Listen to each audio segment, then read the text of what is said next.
Bago ang lahat, luma muna. Isang star player na naman ang nasama sa injured list, si Kawhi Leonard, nang hindi siya makalaro sa Game 3 versus Suns, kung saan si Devin Booker naman umiscore doon ng 45 points. Sabi nga ni Booker sa interview, meron kasi silang KD at CP3 na nakaka-attract ng attention ng kabilang team, kaya nagkakaroon siya ng open shot.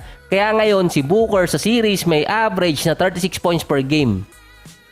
Sa Clippers naman sa Game 3, si Russell Westbrook merong 30 points, 8 rebounds at 12 assists. 42 points naman para kay Norman Powell. Balance yung scoring sa first at second unit ng Clippers. Base naman sa report, Game 1 pa nagkaroon ng injury si Kawhi. Ito yung sa tuhod niya na hindi bagong injury yon, bumalik lang. Sprain injury, hindi yung ACL. Lalo kasing lumala ang sintomas ng injury ni Kawhi nung Game 2. Hindi na rin kasi komportable ang management ng Clippers na palaruin talaga si Kawhi nung Game 3. Ang ginawa pa ng Clippers ay precautionary measure lang para hindi lumala yung injury ni Kawhi. Nasa day-to-day status ngayon si Kawhi kung magiging okay pa ang tuhod niya bago pumatak yung Game 4. Nagaganapin naman yung sa linggo. Isang araw lang din ang pahinga, pero may catch doon. Critical na ngayon ang Clippers sa next 24 hours kung ano ang magiging status ni Kawhi. Si Paul George kasi tulad ng sinabi ko dati mukhang matindi yung injury. Alam na kasi na walang Kawhi before pa lang ng Game 3 or nasa practice pa lang na hindi nga maglalaro si Kawhi doon. Si PG base sa report lagpas na siya sa 2 weeks ng kanyang marker para sa return date. Base din sa report ni Woj, buong first round na mawawala si PG. Pero nakikita na siyang nagwo-workout sa gym at nag-shoot around na rin. Pero hindi siya nilalagay na questionable or probable sa status nga nitong Clippers. Kung ang series nga ay aabot ng Game 7 until April 30 yun, ang first round ng playoffs. May isang linggo na lang din si PG kung makakabalik pa siya sa lineup ng Clippers. Kasi hindi rin naman alam kung makakalusot sila sa Suns.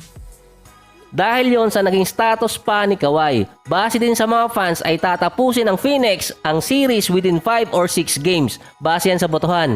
Base naman sa nalabas na survey ng SB Nation, yung injury ng mga players, yon ang isa sa magiging basihan kung sino ang magcha-champion ngayong taon. So sinabi na dati ni Paul George na lugi talaga sila sa schedule sa first round dahil yung Lakers versus Memphis gaganapin yon sa April 23, 10 AM prime time slot yun sa US. Ngayon, sa parehong araw, yung Suns at Clippers.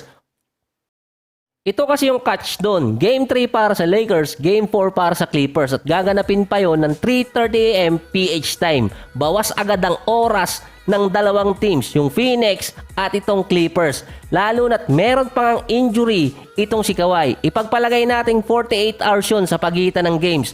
Ngayon, dahil nga mas maaga ang gaganaping laro ng Clippers at itong Suns, minus 7 hours agad yun. Dahil nga 3:30 AM kung magkakasabay ang Lakers at Clippers sa parehong araw. Dahil nga pareho din sila ng home court.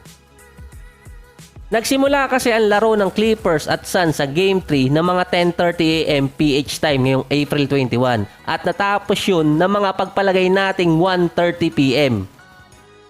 Kailangan din ng extra na oras para mabago yung home court ng Clippers o yung Crypto Arena. Kung ang Clippers kasi ay nasa prime time slot, hindi kasi masyadong maikli ang oras or medyo okay pa rin para sa Clippers. Kaso nga dahil sa nangyari, medyo bawas yung oras nila at lalabas na parang back-to-back game sila. Sa isang report naman, inaasahan na babalik si Ja Morant sa Game 3 dahil kung makakapagpahinga siya. Nasa 3 days lang din yun mula nung Game 2. Hindi pa mag-guarantee ni Coach Taylor Jenkins na makakalaro si Morant. Pero ang sinabi niya, makakabalik ng mas maaga si Morant dahil nga nag-i-improve na ang kanyang injury. Sa side naman ng Lakers ay nagsalita na rin si Magic Johnson sa dapat ginawang adjustment ni Darvin Ham nung Game 2. Dahil dino-double team na nga itong si Anthony Davis at si LeBron. Dapat meron ding gawing adjustment si Darvin Ham pagpasok ng Game 3. So wala na rin kasing balita kung tinutulungan pa rin ni Coach Quinn Snyder itong si Darvin Ham ngayon dahil nga meron siyang sariling series versus Boston naman. After naman ang magandang laro ni D'Angelo ng Game 1, sa Game 2, hindi siya na masyadong naramdaman or hindi talaga naramdaman nun.